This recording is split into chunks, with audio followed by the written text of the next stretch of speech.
y'all, I'm Emily, the Shady Grove Stitcher, and I love creating beautiful hand-stitched pieces. Welcome to the Pink Room, where I share my love of cross-stitch by showcasing projects I've completed in my quest to fill an antique cabinet my husband and I inherited from my in-laws. Oh, friends, goodness gracious, I have so much to talk to you guys about. Welcome to episode 13. I'm Emily, the Shady Grove Stitcher, and it's been about 3.5 weeks since I last was able to chat with you guys. It was June 1st. And there's been a lot going on personally and in my stitch life. So if you've seen on Instagram, I have a sewing table in the pink room here, and it's got my sewing machine, it's built into it, but that's where I put all of my things when I'm about to floss tube, and it is full of stuff to show you guys. So Rosie is running. If you're not familiar, I have a robot vacuum. Her name is Rosie. She is a character here on this show. So I'm hoping she's not going to be too loud, but if I wait until she's finished doing her until she's finished earning her keep, I'm not going to have time to film today. So we're just going to let her do her business, and hopefully she's not obnoxiously loud. I'm going to talk to you guys excuse me, I'm going to talk to you guys today about some life updates because it's been 3.5 weeks. And then I'm going to show you my only whip that I have with me today is my Dasher and Dancer Sal piece. I'm not finished with June.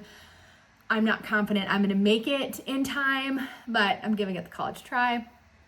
I am going to show you, I have finished, not fully finished, but I have finished Winterberries and Pine. And I have fully finished Star Spangled Street by Primrose Cottage Stitches. So that's what I'm going to share with y'all today. So let's get into it. House related things. There have been some big house related things. I live in Texas. I live in North Texas, and it's real hot here. The calendar is like, oh, summer is June, whatever. Hogwash. Summer starts in May. And it's been quite warm. The heat index last week was 111, and the humidity was suffocating, and the house wasn't getting cold. So that's not great when you live here. And we were able to talk to the AC guys, and basically what happened was there was a coil in our AC unit, and we could either replace the coil for $4,000, or we could get a whole new unit for $6,000. So the coil came with a 1-year warranty, and the unit came with a 12-year warranty. So we are the proud owner of a new AC unit that we didn't want. But we were lucky that it happened on a week when it was only in the 80s. It could have been worse. It's just, that's what being a homeowner is. We save money so that we've got it, and it was not the end of the world. So it is what it is, and we are happy and thankful that it's cool again in the house. We had a death in the family, and everybody's been really sweet because I've kind of told some people here and there. This is going to sound really tacky, and I don't mean it tacky. It was somebody I wasn't particularly close to, but I did have some family that came in to show their support for the spouse, for the surviving spouse. And so it was really great to visit with family and to see people. And I reminded them when my dad passed away, he always said, whenever I die, I want you to put the fun in funeral. So we were kind of gathered in this little lobby, and funerals are weird, right? Because are you sad or are you not sad? Are you just being supportive? There are lots of emotions, and then there's weird family dynamics. There was a lot of family there that we didn't know. And so there was a group of 5 of us. We were kind of huddled together, and I said, no, don't forget, Daddy said, put the fun in funeral. And we really did. At one point we were like, are we being inappropriate? But we decided that the one we were kind of following, that he was okay with it. And so we were all okay with it, and we were able to really enjoy each other, even though it was a really not amazing reason to get together. So that happened. And while my sister was one of the people that was here, she stayed at the house with me. So we went and did a little shopping. I will show you my haul in a little bit. So I got some finishing stuff. I don't do that much shopping, and I have quite a bit of haul today.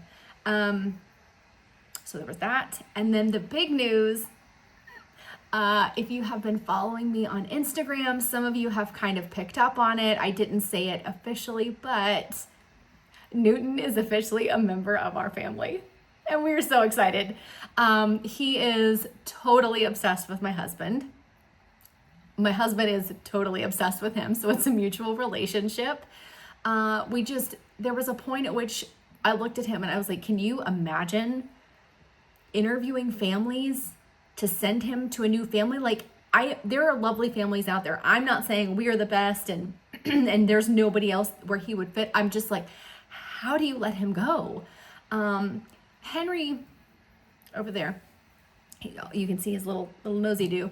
Henry's not thrilled about it, but my husband made the point that they can coexist. They don't have to be besties. They don't have to romp and play, but they can coexist nicely, and they are working on it. They are not professionals yet, but they're working on it. And the thing that I will say about Newton is he just brings a lot of joy into this house. Not that we're a particularly drab household, but it's just, we are laughing so much and he's so silly. And that's actually part of why I wanted to film today. So we adopted him. Today's Wednesday. The day I'm filming is Wednesday. Friday will mark 2 weeks since we've adopted him. And it was time for him to be neutered. So I had to drop him off this morning. I'd love to tell you that I was strong and was fine with it, but I wasn't. I bawled like a weenie in the parking lot. And then I was telling Carrie, since it's through the rescue makes all the arrangements. And I was like, I don't know if I can call because I'm not the primary point of contact. And Carrie was like, she had suggested that I call, and that triggered the idea that I could talk to the rescue and maybe the rescue could reach out. So I did. And they were really sweet and said, yes, when we know something, we'll tell you. So they messaged me around, I dropped him off at 8 and they messaged me around noon and they said, he's fine, which is nice. I hope he's drugged up because I imagine he's a little crank box. So I can go get him tomorrow. The earliest I can get him is 9 o'clock, but I have to do my dumb old job. So it's going to be later than that, but I will be very eager to fetch him. Now, Henry gets crated when we are not home. Henry has had extreme anxiety and we used to crate him at bedtime. And then we decided, let's see what happens if we don't crate him at bedtime. And it took him a little bit to kind of get the hang of it, but he is much happier sleeping on what we call his big boy bed, which is just a dog bed on the floor. He stays in it all night. He doesn't get up, doesn't wander around, doesn't get in our bed. He's no trouble whatsoever. Sometimes he gets uncovered from his blanket and he gets cold and I have to tuck him back in, but that's neither here nor there. He's been much happier. So I told my husband today, I said, I'm going to try not crating him when I drop off Newton. And we have, ever since Newton came, we set up a camera in the house so that if he's not with me, I can still see what's going on. I want to foster his independence, but I also kind of wanted to keep an eye on him. And so I had that puppy cam set up today and I could see Henry mostly confused about they left and they forgot me. I thought he would panic a little bit more. He didn't panic quite as much as I thought he would. So I'm really, really proud of him. One thing that I will say about Newton being here is Henry's behavior has changed in a really positive way. He's a little bit more laid back. He's less insistent. So when we would eat dinner, he would stand beside us and drool or not beg. He wasn't making noise, but he was just are you done? Are you going to give me food? Can I have food now? Can I have a snack? And it's just a lot, but he wasn't bothering anybody. So we were let's let it go. Well, now that we have Newton, y'all need to mind your manners. And so they both have just been awesome. We have been working with Newton on biting. So when he went to the rescue, he would bite everybody and everything all the time. That sort of started to calm down. He will not bite my husband. He only bites me, which is a real treat. But we figured out it's only when I ask him or make him do something he doesn't want to do. And a lot of times it's like if I have to handle him, like pick him up or make like something, if I have to move him, he's very particular about his no-nos. So anything in his special zone, if you have to go near that, you're getting bit. But he went to my parents last weekend and he met them. So that was neat. And we're just eager to see if, how old he is, because we don't know. So we'll see how old he is and then see if maybe he calms down a little bit, because he packs a punch. I mean, when he comes out of his crate in the morning, he is running, and when he sees you, he's so excited, and but he's 12 pounds and he like pounces into you and you think, oh, it's just 12 pounds. But when it hits you in the stomach, you're like, oh, dude, it's a lot. So we'll kind of see how that goes. That's enough chatter about what's been going on in my life. I do want to say one other thing on the stitchy front that's really not related to anything else I'm going to talk about. Carrie mentioned, if you watch Brenda and the Serial Starter, Brenda and Laura, I hadn't previously seen Brenda's home tour. And she basically just walks you around her house and shows you all of her beautiful stitchy things and notions. And it's a couple of years old, but it is breathtaking. So if you're looking for some stitchy goodness, look up Brenda and the Serial Starter. I just went to their channel and then I went to the videos, not the playlist or anything else, just all their videos. There's a videos tab on, I almost said Netflix, YouTube. And I sorted them by view count, and it's the most viewed video they have. It's like 54,000 views. So if you're looking for something fun while you're stitching, that's a great option. Let's talk about whips. Like I said, okay, so I said Dasher and Dancer is my only whip. It's not. I still have Christmas bells, but I'm not actively working on Christmas bells. I should have taken off my little needle minders. So I'm holding up some of my fabric with my needle minders. That's my fun little trick. And if you have needle minders that aren't very strong, but you have some sew tights, I have some sew tights that I use for English paper piecing, and they are awesome for holding up fabric. But here is Dasher and Dancer. I don't have the pattern. Sorry. This is by Hobby House Press. It's called the Dasher and Dancer Quaker Sampler, I believe. I'm stitching it with my friend Carrie of Red Velvet Quilts, and we have a sal. It's a very informal sal. We don't really know what we're doing. We're just pretending like we do. So we're doing June, and June is all of these motifs, the bell, and then there's a something down here that hasn't happened yet. And then over here, the mirror image, there's the same guy over there will be over here when I get my booty in here and get it stitched with these medallions, and then this guy. So I need to repeat this guy over here, and I need to repeat this guy over here, and then June will be complete. So I'm gonna need to hustle if I'm gonna make it, because today's June 25th. But given family in town and a new dog and the adopting, and you know, I'm gonna cut myself a little slack. I was talking to somebody on Instagram and I said I was stitching every day, and that's sort of fallen apart, and I'm trying so hard to get back to it, but boy, it's hard. And they said, I think that's called life. And I was like, oh, right, life. But it's true. I do want to tell you guys one other thing. So I've gotten a couple of questions about this. In these medallions, the make-believe medallion that's not yet finished, and this guy over here, one of them says 1843 and one of them says QC. And she's loud. I wanted to learn a little bit more about it. So here's the information I have found. Now, I asked the internet, and we all know everything on the internet isn't true, but this sounds pretty believable, and so I'm choosing to believe it. The 1843 and QC in the Dasher and Dancer pattern refer to the pattern's origin and design style. I could just hold it up for you while I read to you. It's like story time. Here's the picture in the picture book. This number nods to the 1843 Quaker style sampler that inspired Hobby House's design. Am I even in frame? Okay, great. Many contemporary patterns draw from historical samplers, complete with period appropriate lettering, motifs, and date markers. The 1843 is a classic mid-19th century date often featured in antique Quaker samplers. I didn't know. QC, this abbreviation stands for Quaker Circle, or more broadly, Quaker Collection. In this context, it indicates that a sampler belongs to Hobby House Press's Quaker-inspired series. It signals you're working on a Quaker-style medallion sampler rather than a general or seasonal design. So those medallions aren't hiding a secret, they're honoring the historical and stylistic roots of the sampler. So I didn't know, I think it's pretty cool. Mine will not say QC or 1843. I haven't decided what I'm gonna put in there, but it's not that. I'm gonna personalize it, and I haven't made a decision on how.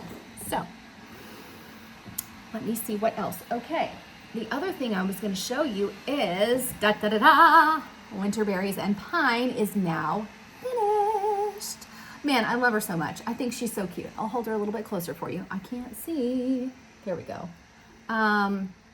This is Winterberries and Pine by Brenda Gervais. She calls for a 36 count, I believe.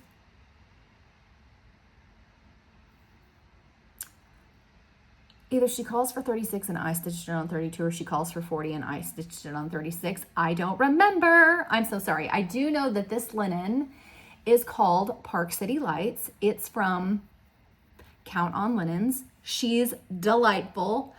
It's a very faint pale pink. You cannot tell in this light. This light is terrible. But anyway, you're just going to have to trust me on this. I have figured out how I'm going to finish her. I am super pumped. I am missing pieces, but I will show you her backing in a little while. So this is done and I'm extra pleased. Let me see if I can you see? Oh, you can see just a tad. Okay, so you see the little bumpy beads there? These are some white iridescent beads that came in a Mill Hill kit, and I did those instead of the confetti stitches.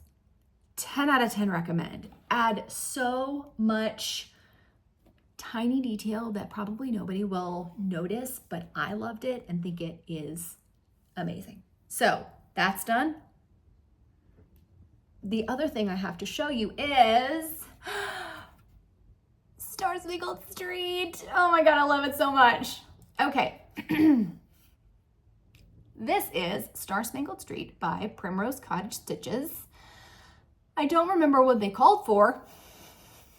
I do know that I used 32 count limestone Lugana. This is the last thing I stitched on 32 count limestone Lugana. I have given away all of my extra. You will not hear me say it again. But I think it turned out really super duper cute. I'm trying to talk over the piece because I don't actually know if you can hear me.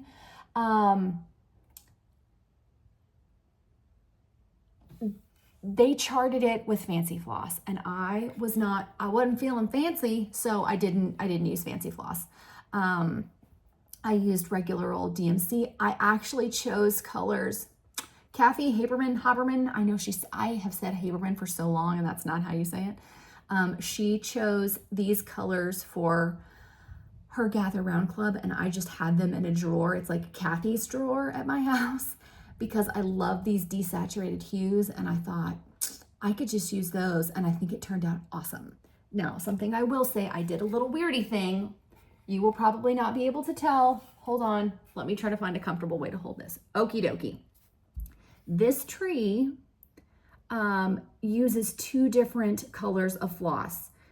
It's charted this way. That's not a mistake. The grass, however, since I didn't use the variegated floss, I took the light and dark colors, because this is 2/2. I took the light and dark colors, I threaded them through my needle at the same time, and that way the grass has a little bit more texture than just flat. And I think it turned out awesome. I would definitely recommend that if you're looking to add a little bit of dimension, but you don't want to do the fancy floss. You can't do the loop method with it, but you can just do you know how to stitch. Hello. If you don't cross stitch, go to Cross Stitch University on the Fat Quarter Shop website. It's super helpful. But anyway, I really do love it. So I was I had it for a long time and I wanted to get it stitched up, and I did, and then I just put it, okay, so the finishing, let's talk about the finishing. This is like really heavy, y'all. This is a 1x6 board that I'd like to say I rescued, but honestly, I stole it from the scrap bin in my husband's shop. And then he had some of this trim molding, and I was like, babe, do you think that maybe you could miter those corners and just slap it on there for me? And he was like, but he did, because he's a real trooper.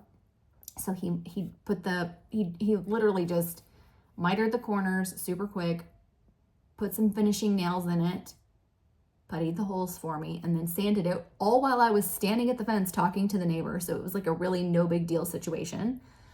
I had some Kills paint primer. So I put Kills on it, because sometimes with this particular wood, it's not pressure treated and it has knots in it. I'm gonna have to put this down. Oh my God, it's so heavy. It's not pressure treated or anything like that, and the knots will come through, and I didn't want the knots to come through, so I primed it. And then I used craft paint, and I just bought like the $1 small bottle of craft paint. It was no big deal. I bought mine at Walmart for like 94 cents. I had to put 6 coats of paint on this thing. So I don't know if I just had kind of crappy paint. I don't know if the blue was really dark or what, but anyway, so that was kind of the base. And then I have these little felt circles that you put like on the back of a drawer so that when you close the door, it doesn't slam. I put those on the bottom so that it doesn't slam onto a surface. Words are hard. And then I have, it is like this, but not this. I have kind of a yardstick. Let me start something different. So with this guy, I took mat board and I just wrapped this around mat board. This is the first time I have not used batting behind my stitched piece, and I honestly like it better. I can see why sometimes I would use batting to make it puffier and other times I wouldn't. For this application, I really like not using batting. Okay, then I took a mat board and I just wrapped it around. I did glue it. I know, shame. I did glue it with Aleene's. I didn't use the hot glue. I glued it with Aleene's. And then this is the red and white ribbon is just baker's twine. And I use the Vonna Fiber trick where I ran the cording, twine, whatever you want to call it, down the side with a bead of Aleene's, and then I took some pins and I put little tiny pins in there. You cannot see them, and then I covered them up so that just kind of holds everything in place. I mean, it could stand to hold a really super duper cute bow. I don't have any super duper cute ribbons, so for now, I just tied off my ends and they sort of dangle-de-do over there. You know, you could make believe there's a really cute ribbon, bow right here. Maybe I'll do it, maybe I won't, I don't know, we'll see. But I'm really extra pleased with how this came out. It's been in the cabinet. I'm not sure if you've seen it on some of my videos. It sits on this shelf, so this is Batter Up, which we looked at. It's that pillowy, mattressy, puffy doodad that we looked at a couple of episodes ago, and then this has been up there. So even though they are not, it's kind of patriotic because it's red, white, and blue, and there are flags, but it doesn't say like Happy 4th of July, you know what I'm saying? These have been in the cabinet and they just feel really super summery, and I have been loving it. So that's been a blast having that. And I think that's all I have on the stitching front. I am going to talk to you about haul here for a second. Before I do, because I know some people aren't into haul, next time I'm going to show you Dog Days of Summer, which is by Silver Creek Samplers. I might also show you Summer Swan. I don't know. We'll see. I have a couple left to show you, and then I'm like out of stuff. So I don't know how that's going to go from a content perspective, but we'll figure it out. Sorry, the dog's huffing. Okay. I'm going to, this is just a bag full of junk that's been sitting here. Stand by. Let me unpack her. So I don't have a physical copy of it, which is not all that helpful, but I told you guys a while back, my friend Vashti, she also, so on Instagram, she is the Cute Olive, and she has just released her first cross stitch pattern. It's darling. It is a red sampler. If you're familiar with her, she works at the Attic, so she knows a lot about samplers, and she has done one. It is available on Etsy, so I purchased that. I really hope that future me remembers to edit this and put her information in here, but if I don't, I'm so sorry. You can find her on Etsy. Again, The Cute Olive on both Instagram and Etsy. Darling pattern. I got some haul from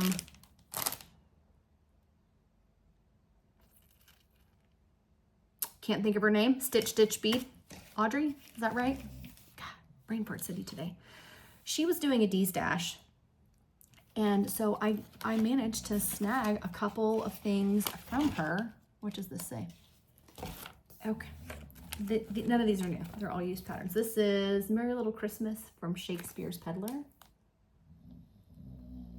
Oh my God, can y'all hear him snoring? He's so loud. This is Pennsylvania Christmas 2 by Shakespeare's Peddler. His volume is embarrassing. This is Dash Away All by the Calico Confectionery, which I have never heard of, but whatever. As I'm like, I don't want to see Christmas ever again. And then I'm like, hey guys, I bought some Christmas patterns. Bro. And then the last one is Quaker Christmas Samplers from Carriage House Samplings. Quakers are really my jam. So I got those. Those are fun.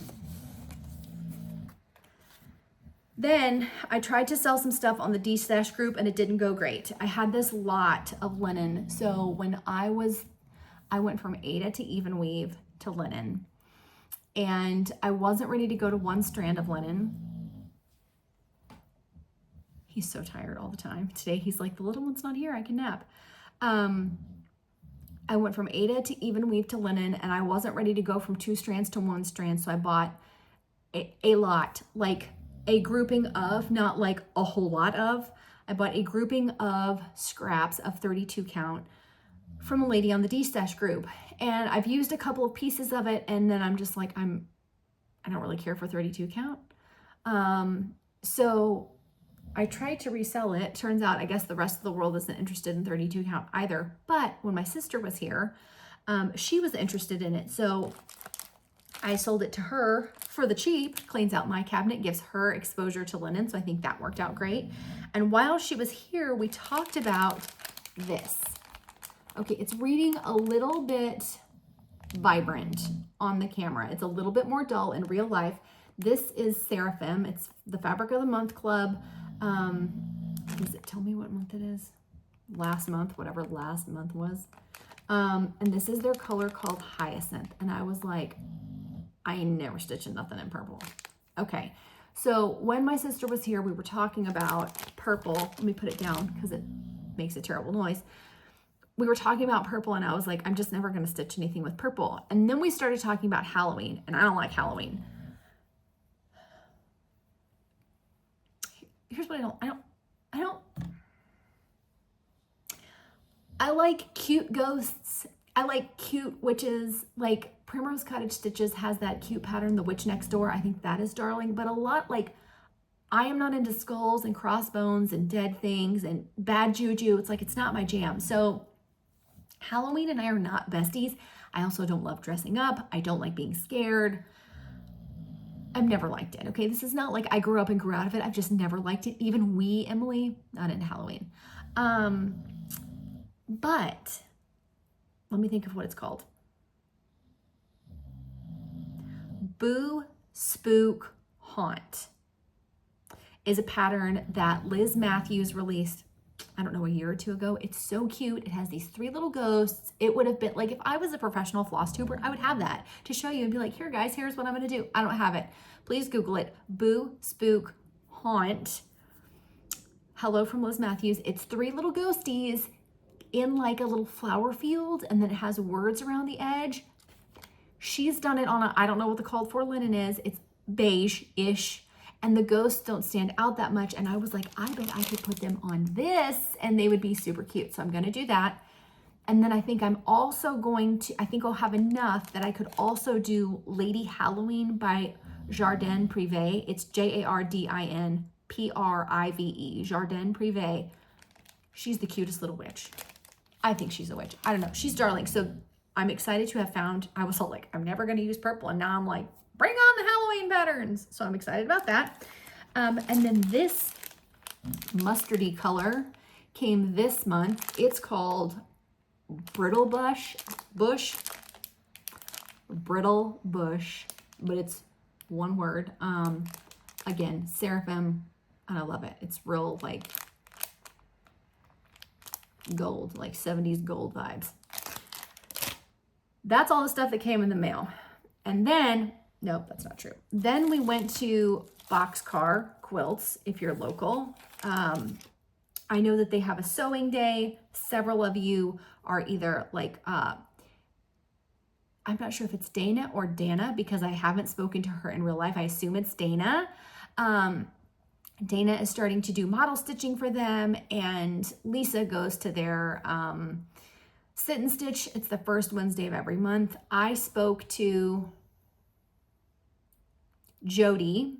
Jody is in charge of all of their cross stitch and their embroidery. They're getting into it. So that was really fun. So we went to Boxcar to look at cross stitch things, and then I bought a lot of fabric instead.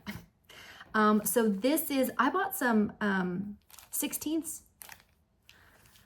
They're all 9 by 13. They're just these little pieces. This is all weeks. It's 36 count weeks, and I just wanted to give it a try. So this is 36 count straw. That's pretty accurate. This is 36 count beige. Again, weeks. A little more brown. But this was the one that really, I was like, have to have it. It's called Kudzu, Kudzu. It looks a little bit like that arboreal that everybody's stitching with right now. I really want it because I want to do Christmas stuff on, like a Christmas Quaker on it, but do like white floss on the green background instead of green on white. So that's my plan.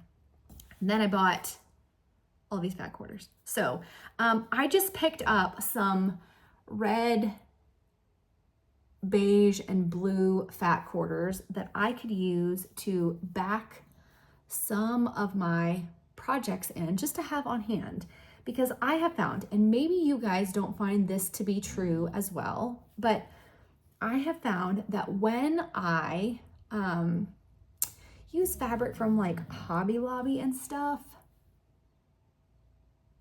it's not good. Like it just sort of frays. God, I love this. It just sort of frays, and you know, these, I think the retail price, well, I can tell you, the retail price on their fat quarter is $3.75. I bought 6 at $3.75, and then they have a sale room. I got several of these for $2.60, which I think is fantastic. This is one of the ones I got for $2.60. Like, she's cute. Okay, now these two, this is sort of beigey with pinky stuff on it, and then this is sort of pinky. And I want you to use your imagination. Put your imagination hat on, okay? Look how cute it is together. I mean, this one might be a little bit beigier than I prefer. I don't know, but I couldn't say no to little bows and pins. So that's where this is headed. That's your fully finishing preview, even though it's not done. And then I also picked up some cording. We were at Hobby Lobby, no big deal. And then I got one of those cording makers. I'm not going to unwrap it from the bubble pack because I value your ears. If you want to learn how to use one, Vonna Pfeiffer has a great tutorial on how to do it. But I keep trying to find cording or trim or whatever to go on certain pieces like Winterberries Pine, like Summer Swan, and I can't find exactly what I want. And I thought, this is dumb. I could just make it myself. So that's what I'm planning on doing now. I might try it and it might be terrible. I don't know, but I'm not going to know until I try. So I'm going to try. Then the last thing I have purchased I don't have to show you. I'm not done. God, just back there huffing at me. The last thing I purchased, I don't have in my warm little hands yet, but it's coming from Carrie. She has gotten into bag making. Now, you guys saw my original bag, my pink and black one that she made me, which was so sweet, and now she is selling bags. Her attention to detail is marvelous. I ordered an Americana bag for her. She did a small batch of Americana ones. And so, you know how sometimes you just don't have a lot of confidence in yourself, but then your best friend is like, psh, girl, you got this. So I knew, based on Carrie's following and the fact that she has a killer eye and makes really cute things, that these bags were going to go like hotcakes. And she was like, I don't know, we'll see. I hope they sell. And then they sold out with like an hour or so. She can correct me if I'm wrong. She didn't have them long, folks. So she did Americana, and then she was gonna do, I already knew that she was gonna do another set of Peace and Plenty bags. So I was like, hey, I want an Americana, and also, even though you haven't made them, I want a Peace and Plenty bag, so just mail them to me at one time. So you can see her Peace and Plenty bags. They are on her Instagram. They might be in her stories, so you might not see them today. I'm sorry about that if I post too late and you miss it. They are so cute. Now, let me tell you something. Her bags are a little bit more expensive than some of the others. So if you were shopping by price, you might be deterred from her bags. I think, and I am not just saying this because she's my stitching bestie, she didn't pay me, I'm just telling you. Her bags are thicker, they are stitched better, they are cuter than a lot of other bags I've seen. So a lot of times a patchwork bag, hold on, let me go get you an example. Oh my God, too close to the table. Now, I think this bag is really cute, so I'm not knocking it, but do you see how this bag is stitched just on, it's a 1/4 inch on either side of the seam, right? Nothing wrong with that. It's really cute. Carrie long arm quilts hers, so they have a stitched design that is really cute. She also has started doing her own She's been doing it this whole time, friends. She's doing her own zipper pulls. They're beaded. They are beautiful and they complement the bag perfectly. Her first set had a pieced top. And then the next set has a solid top. I happen to like the solid top myself. And then she's doing a bunch of different zippers, but the zipper always coordinates. Like this zipper, you know, it's got the white tape. That's not bad because there's white stuff happening, but her zipper tape, at least on this batch, the zipper itself and then the tape is colored, so it all sort of blends in. It's just a fun pop of color. She chooses really cute inside fabrics. Why am I telling you all these details? Because you need to be paying attention.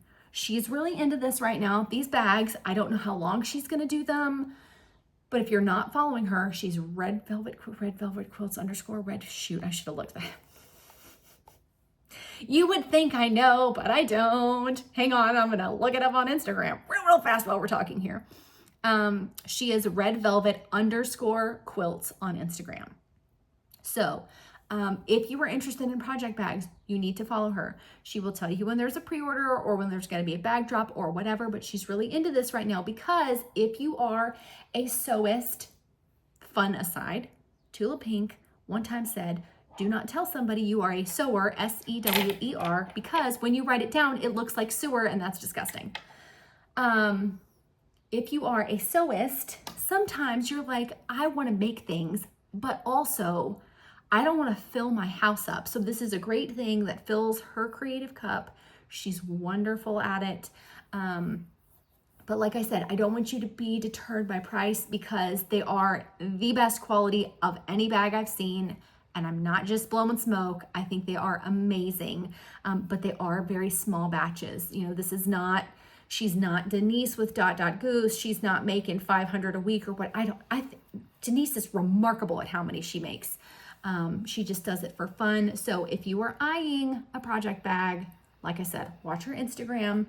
She did pre-orders this time for Peace and Plenty. I have no idea what her plan is, but I can highly, highly, highly recommend her bags. If you were looking to expand your bag collection or get a gift for a friend or whatever, I don't think you will be disappointed by the attention to detail.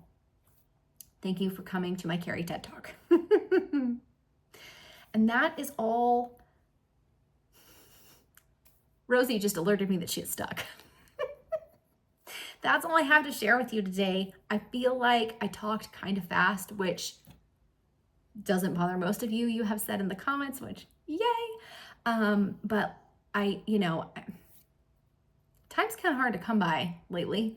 It is calming down. I will say it is calming. Work is not calming down. Work is a total show. But home life is starting to calm back down a little bit, for which I am very grateful.